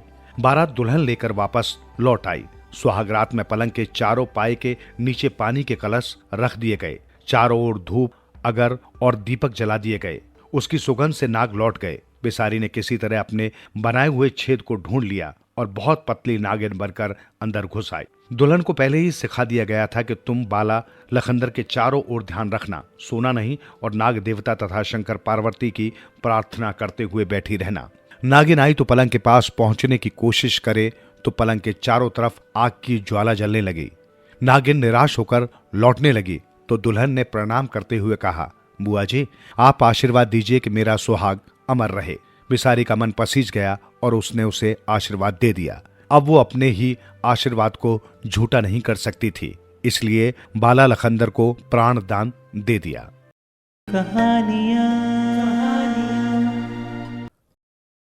बना रहे बाबा के खितवा। एक भाई अपनी बहन से बहुत स्नेह करता था। उसकी बहन का नाम रणभोपाली था। बहन का विवाह गरीब घर में हुआ था। खाने भर को भी नहीं जुट पाता था। कुछ दिनों के बाद बहन बहुत कमजोर हो गई। चलने फिरने में भी उसे थकान होने लगती। उसने सोचा कि कुछ दिन चलकर भाई के यहाँ रहेगी तो ठीक से खाना पीना होगा और चंगी हो जाएगी।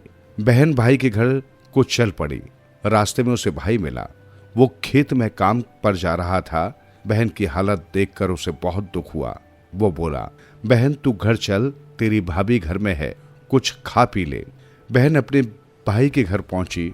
भाभी ने उसकी हालत देखी तो समझ गई कि अब ये यहाँ रहकर अपनी सेहत खा पी कर सुधारने आई है।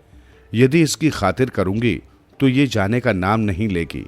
ये सब सोचते हुए उसने बोरा बिछाकर ननद को बैठाया और एक टाट पर थोड़ा सा खुलरा, जो कि गेहूं जौ में से जानवरों के लिए निकाला हुआ भाग, जिसमें कुछ गेहूं के दाने भी रह जाते हैं, आंगन में लाकर फैला दिया।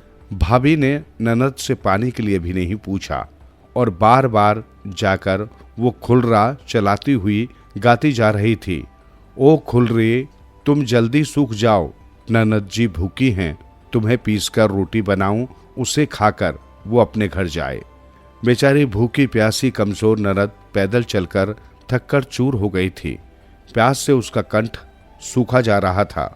भूख से आंतें कुलबुला रही थी। वो सोचकर तो आई थी कि चलकर खा पीकर आराम करेगी, लेकिन यहाँ भाभी बार बार खुलरी का सुखवन चलाती जा रही है और कह रही है कि सूखे तब पीसूं तब रोटी बनाऊं और भूखी ननद खाकर अपने घर जाए। इससे तो साफ जाहिर है कि भाभी को उसका आना अच्छा नहीं लगा और न रुकना अच्छा लगेगा, क्योंकि बार बार घर जाने की बात कर रही है। काफी देर प्रतीक्षा करने के बाद रणभोपाली के लिए भूख, प्यास और अपमान असहाय हो उठा। वो किसी तरह दीवार पकड़कर उठ खड़ी हुई और बोली, अरे भाभी क्यों परेशान होती हो? पता नहीं कब तुम्हारा सुखवान सूखेगा, मैं अब चलती हूँ। भाभी बोली, अरे ननद रानी बैठो ना, सूख ही जाएगा। अभी तुम्हारे भाई आएंगे तो कहेंगे कि बहन को खिलाया भी नहीं।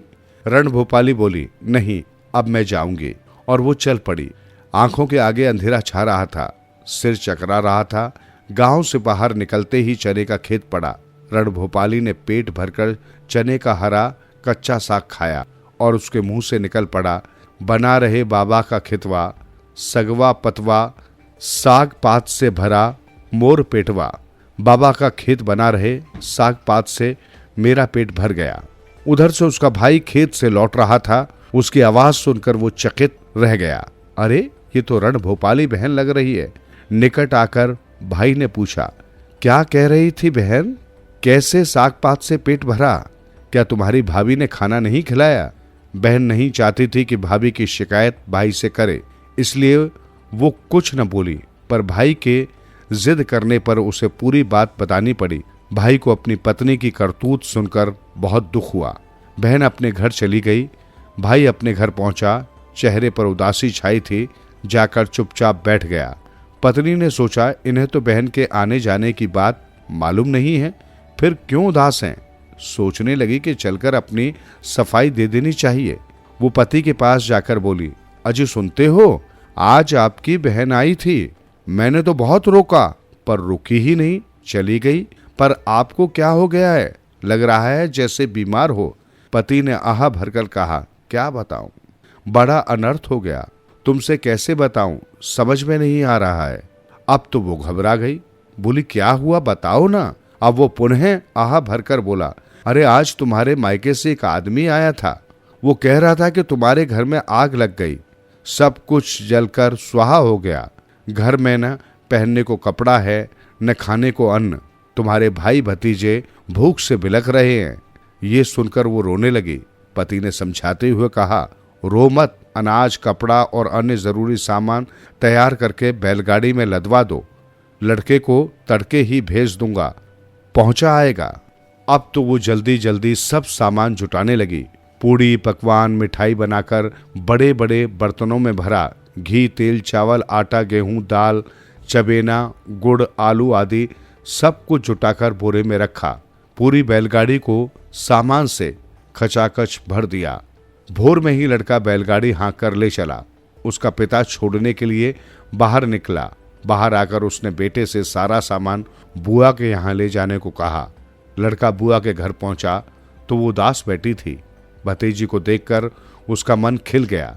वो बोली, बेटा बैठो, मैं भड़भूजे के यहाँ से भूजा ले आती हूँ। भतीजी ने बुआ को पकड़कर बैठा लिया। अरे बुआ जी, कहीं जाने की जरूरत नहीं है, मैं सब कुछ साथ में लाया हूँ। सारा सामान बुआ के यहाँ पहुंचाकर लड़का घर लौट आया। माँ ने पूछा, बेटा कैसे हैं तेरे नाना नानी और बाकी सब लोग? सब सामान ठीक से पहुंच गया ना? लड़का बोला, अरे माँ, मुझे तो पिताजी ने बुआ के घर सामान देने के लिए भेजा था। मैं नानी के यहाँ कहाँ गया जो बताऊं। इधर लड़के ने जब बुआ के यहाँ प्रस्थान किया था तो उसके पिता ने अपनी सास के पास खबर भेज दी थी कि आपकी बेटी की हालत बहुत खराब है। न कोई दवा काम कर रही है, न दुआ, बचने की कोई उम्मीद नहीं है। ये दुखद समाचार मिलते ही उसकी सास बेटी के घर आ पहुंची।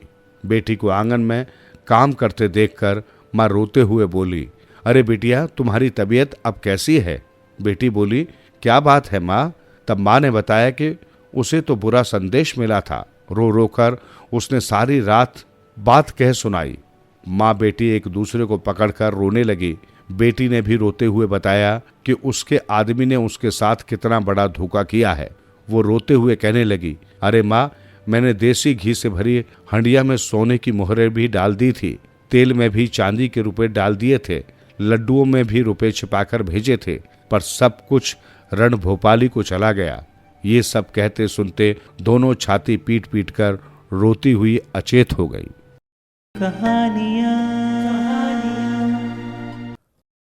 भगवान का सत्कार। एक गांव में दामोदर नाम के एक गरीब ब्राह्मण रहा करते थे। ब्राह्मण को लोभ और लालच बिल्कुल भी न था। वे दिन भर गांव में भिक्षावृत्ति करते और जो भी रूखा सूखा मिल जाता उसे भगवान का प्रसाद समझकर ग्रहण कर लेते। तय समय पर ब्राह्मण का विवाह संपन्न हुआ। विवाह के उपरांत ब्राह्मण ने अपनी स्त्री से कहा कि देखो, अब हम गृहस्थ जीवन में प्रवेश कर रहे हैं।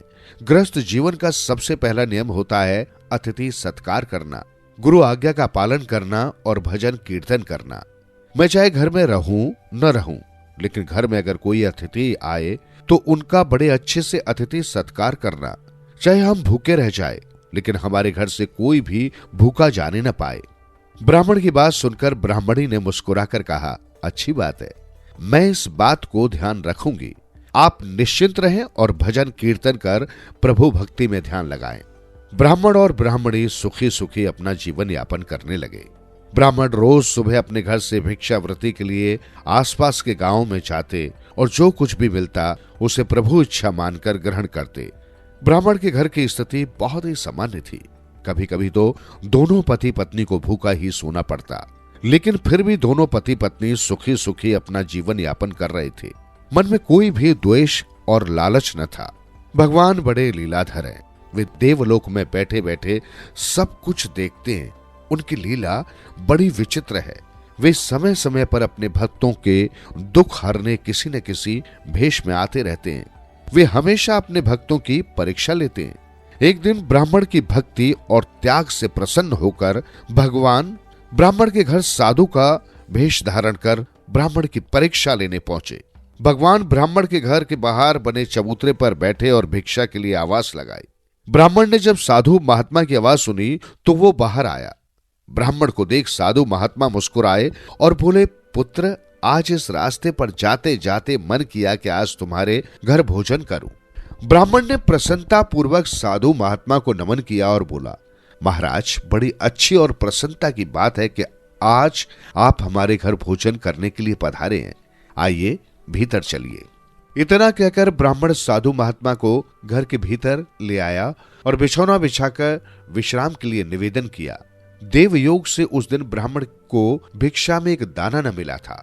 उसने रसोई में जाकर देखा तो रसोई में अन्न का एक दाना न था। ब्राह्मण ने सोचा, अब क्या करें, आज तो भिक्षा में कुछ भी नहीं मिला। हम तो भूखा रह सकते थे, घर आए अतिथि को भूखा कैसे जाने दे। घर में फटे पुराने कपड़ों और बर्तन के अलावा कोई भी सामग्री न थी। ब्राह्मण ने अपनी स्त्री से कहा कि आज हमारे घर से अतिथि भूखा ही चला जाएगा। हमने आज तक भगवान की जो भी भक्ति की है उसका कोई मोल न रह जाएगा।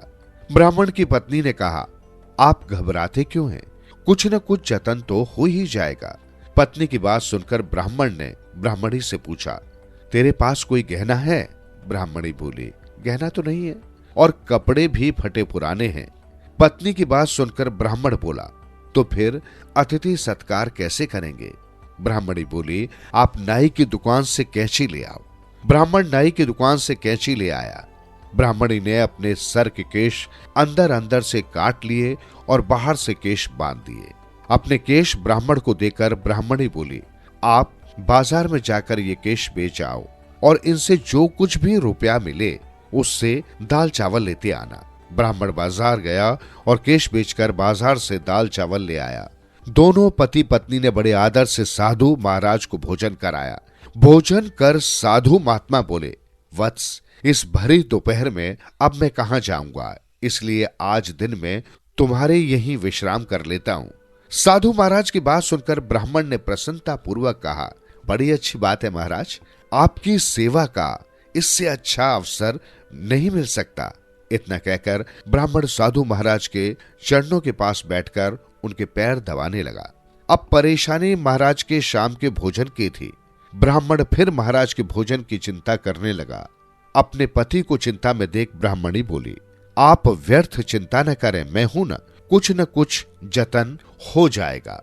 शाम को ब्राह्मणी ने अपने सर के बचे हुए केश काटकर ब्राह्मण को दिए और ब्राह्मण से दाल चावल खरीद लाने को कहा। ब्राह्मण बाजार से दाल चावल ले आया। रात्रि भोजन में भी दोनों पति पत्नी ने बड़ी ही प्रसन्नता और आदर के साथ साधु महाराज को भोजन कराया। भोजन करने के बाद साधु महात्मा बड़े प्रसन्न हुए और बोले, वत्स, तुम्हारे प्रेम से मैं तृप्त हो गया हूं, लेकिन अब इस अंधेरे में कहां जाऊंगा। सोच रहा हूं आज रात्रि यहीं विश्राम कर लूं। साधु महाराज की बात सुनकर ब्राह्मण बोला, महाराज, ये जो कुछ भी है सब प्रभु का है। आप निश्चिंत होकर यहाँ विश्राम कर सकते हैं। ये मेरा सौभाग्य है कि मुझे आपकी सेवा करने का अवसर प्राप्त हो रहा है। इतना कहकर दोनों पति पत्नी साधु महात्मा के चरणों में बैठ गए। साधु महात्मा के सो जाने के बाद महात्मा के चरणों में दोनों पति पत्नी सो गए। जब दोनों पति पत्नी सो गए तब बाबा जी जाग बैठे और उन्होंने ब्राह्मण को आशीर्वाद दिया कि तुम्हारे सारे दुख दर्द दूर हो जाएं, तुम्हारी पत्नी के केश भी लौट आए और धन धान्य से घर भर जाए। इतना कहकर साधु महात्मा अंतर्ध्यान हो गए। सुबह जब ब्राह्मण और उसकी पत्नी उठे तो उन्होंने देखा कि उनके कपड़े ठीक हो गए थे, ब्राह्मण के केश भी वापस आ गए थे, लेकिन साधु महात्मा कहीं दिखाई नहीं दे रहे थे। उन्होंने सोचा हो न हो वे कोई पहुंचे हुए साधु महात्मा थे जो हमें आशीर्वाद स्वरूप ये सब दे गए हैं। ब्राह्मण ने जब अपने घर को देखा तो वो रोने लगे कि महाराज, हमने आपको पहचाना नहीं, कहीं हमसे महाराज की सेवा में कोई कमी तो नहीं रह गई, हम अनजान थे महाराज, हमें क्षमा करें। ब्राह्मण की विनती सुनकर भगवान प्रकट हुए और बोले, तुम्हारे प्रेम पूर्वक भोजन करवाने से मैं बहुत तृप्त हुआ, तुम सुखी रहो। इतना कहकर भगवान अंतर्ध्यान हो गए। इसलिए कहते हैं अतिथि देवो भवा।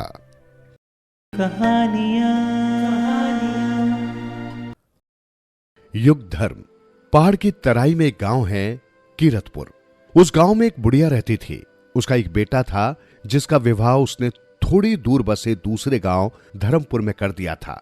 एक दिन बुढ़िया ने अपने बेटे रघुवीर से कहा, बेटे, अब मुझसे घर का कामकाज नहीं होता, तू जाकर बहू को लेवा ला, मुझे बुढ़ापे का सहारा मिल जाएगा। रघुवीर मां की बात सुन अपनी बहू को लेवाने ससुराल के लिए चल पड़ा। उसकी ससुराल के बीच एक घना जंगल पड़ता था। जब वो जंगल के बीच से जा रहा था तो उसने देखा कि रास्ते के किनारे पेड़ गिरे पत्तों फूलों आदि में आग लगी हुई है और पास ही पत्तों की जलती आग के बीच एक बिल है जिसमें से सांप बार बार अपना सिर निकाल रहा है, पर आग की गर्मी से निकल नहीं पा रहा था। बुढ़िया के बेटे को आते देख सांप जोर से चिल्लाकर बोला, ए भाई, मुझे इस आग से बाहर निकालो, तुम्हारा बड़ा एहसान मानूंगा। रघुवीर ने कहा, तुम तो सांप हो, तुम्हारा क्या भरोसा, तुम निकलने के बाद मुझे काट सकते हो। सांप ने कहा, कैसी बात करते हो, तुम मेरी जान बचाओगे और मैं तुम्हें काट लूंगा, ऐसी बात सोची भी नहीं जा सकती। सांप के बार बार अनुनय विनय करने पर लड़के को दया आ गई और उसने लाठी की मदद से सांप को आग से निकाल दिया। सांप जैसे ही आग से बाहर हुआ उसने लड़के से कहा, अब मैं तुम्हें काटूंगा। रघुवीर हक्का बक्का रह गया। थरथराते हुए उसने कहा, लेकिन तुमने तो न काटने का पक्का वायदा किया था। सांप ने हंसते हुए कहा, अरे मूर्ख, ये कलयुग है, कहने और करने में जमीन आसमान का अंतर है। यहां भलाई का बदला बुराई से है, यहां युग धर्म है। मैं तुम्हें काट कर युग धर्म जरूर निभाऊंगा। लड़के ने कहा, यदि तुम्हें काटना ही है तो काट लो, पर मेरी तसल्ली तो करवा दो कि कलयुग का यही धर्म है। सांप ने लड़के की बात मान ली। लड़का सांप के साथ जंगल चरती हुई एक गाय के पास गया और गाय को पूरी घटना सुनाकर बोला, गाय माता, अब तुम ही न्याय करो।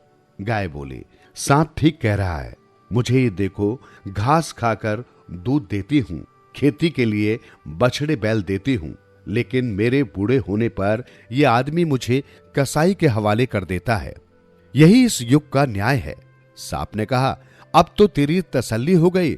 लड़का गिड़गिड़ाया, किसी एक से और बात कर लेने दो, अगर उसने भी यही कहा तो मैं तुम्हें रोकूंगा नहीं। लड़के ने सामने एक पेड़ को अपनी सारी कहानी दोहराई तो पेड़ ने कहा, सांप ठीक कह रहा है, मैं आदमी को शीतल छाया और मीठे फल देता हूं, पर बदले में आदमी मुझे काटता है, आग में जलाता है। कलयुग का यही धर्म है। ये सुनकर लड़के ने सांप से कहा, मैं तुम्हारे काटने का विरोध नहीं करूंगा, लेकिन मेरी एक अंतिम इच्छा है। जब से मेरा विवाह हुआ है मैंने अपनी पत्नी का मुंह ठीक से नहीं देखा है, तुम मुझे एक मौका दे दो, मैं अपनी पत्नी को देखकर वापस आ जाऊंगा, तब तुम मुझे काट लेना। सांप ने कहा, मंजूर है, पर पत्नी से कोई बात न करना और 3 घंटे के भीतर लौट आना। लड़का अपनी ससुराल पहुंचा कुछ कदम दूर से ही उसने देखा उसकी पत्नी दरवाजा साफ कर रही है। उसे देखकर उसकी आंखों से आंसू गिरने लगे। उसकी पत्नी उसे इस तरह देख अवाक रह गई। वो कुछ पूछ पाती इसके पहले ही लड़का वापस चल दिया। पत्नी ने सोचा जरूर कोई विपत्ति आई है। वो भी पीछे पीछे चलकर सांप तक पहुंच गई। सांप ने फुफकारते हुए कहा, मैंने तो तुम्हें पत्नी से बात करने से मना किया था, इसको लेकर क्यों आए हो? इस पर उसकी पत्नी ने कहा, इन्होंने मुझसे बात नहीं की, ये बिना कुछ बोले वापस चल दिए तो मैं इनके पीछे पीछे चली आई हूं। लड़के ने कहा, अब मैं तैयार हूं, युग धर्म का निर्वाह करो।